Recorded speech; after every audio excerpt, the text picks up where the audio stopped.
Okay, guys, we're back here with our third installment in our unit on the New Republic. We're going to look at changing the Constitution and our rights and responsibilities as citizens. Now, in your notes, you should see these two essential questions. How can the Constitution be changed? What are our rights and responsibilities as citizens of the United States? This is kind of our focus. So, four things I want us to be able to do. First, I want you to be able to explain how to change or amend the Constitution. Second, I want you to be able to explain what a citizen is and how to become a citizen. We're going to look at naturalization. Describe what it means to have civic virtue and democratic values. And then lastly, identify the responsibilities of a citizen. So make sure you have your notes. If you have questions, jot those down in your question sections, and we'll take a look at those in class. The amendment process, pretty straightforward, simple. Article 5, if you remember from our last section, covers the amendment process. There are two ways to propose an amendment. The first way is if you have 2/3 vote from both the House and the Senate. And again, when we say propose, we're just suggesting. This is something we believe that will benefit our delegates or our constituents or our citizens, and so they propose a bill. The second way, which is not commonly used, is a national convention, and this requires also 2/3 of state legislators. But we've never really used this process, but it's there in case if Congress won't act, we can have them to move on behalf of the citizens. The second amendment process is ratifying, and we can ratify or change. So propose is saying suggesting, ratifying is actually putting it into action. So there are two ways to do this. If you have approval of 3/4 of the state legislators. So a little more required to actually pass something. To propose it, not as much, but to pass it, you really want a majority or 3/4 to actually ratify or put something into law. And then also you can have a special convention that requires 3/4 of the states. But again, this particular special convention is there on the books in case it's needed, but it's been rarely been used. Now to our rights and responsibilities as citizens. Let's look at what is a citizen. By definition, is a person who owes his loyalty to a particular nation and is entitled to all its rights and protections. As a citizen, you can be born here in the United States. At least one of your parents being born here, you become a citizen. So being born. No other way you can become a citizen is through this process called naturalization, and this is where you complete the official legal process. Again, it can take several years to take place for someone who is an immigrant to come here. If your parents are naturalized and you're 18 years or younger, you also become a citizen of the United States. A naturalized citizen can enjoy all the rights and responsibilities as any other citizen. The only exceptions we put on is becoming president or vice president. So if you remember, probably a little bit young, but a few years back, Arnold Schwarzenegger was talking about this issue of because he was not a national-born citizen but a naturalized citizen, he couldn't actually run for president. An immigrant must wait at least 5 years before they can actually go through this process, and we're going to have an opportunity to look at the citizenship test that they'll take, and even ourselves get a chance to take it as I post a link on Moodle for you to do. But they have to wait 5 years to go through this process.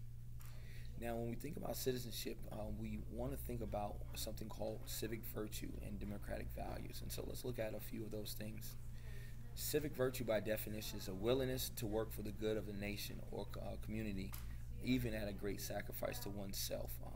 And so when we think about civic virtue, we think about positions such as firefighters, people, police officers, people, services who are willing to work for the good of the nation and community at a great sacrifice. In addition, we have democratic values, things such as patriotism or feeling love or devotion to one's country is an example of a democratic value. We're going to look at some of those democratic values later on in the week.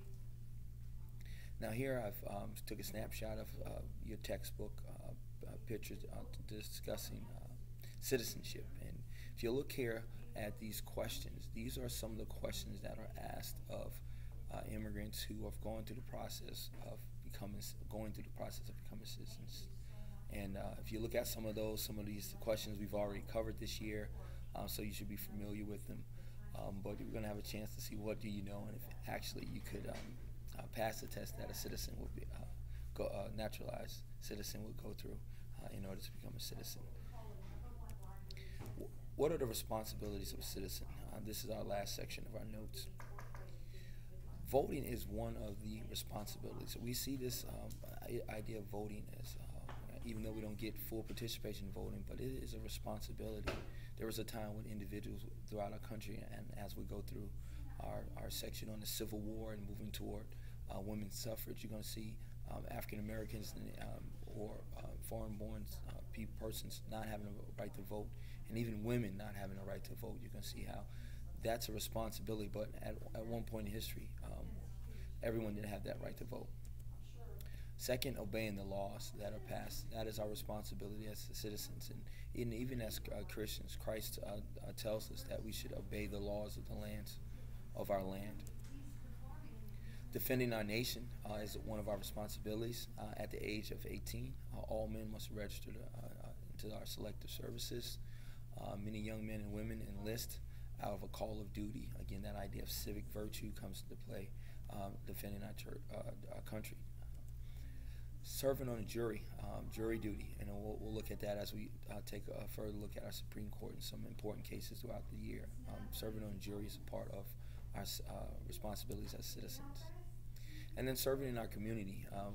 We have a great opportunity to serve in our communities throughout the year when we go gleaning, where we serve those who are hungry and who are in need. We have opportunity to serve our communities.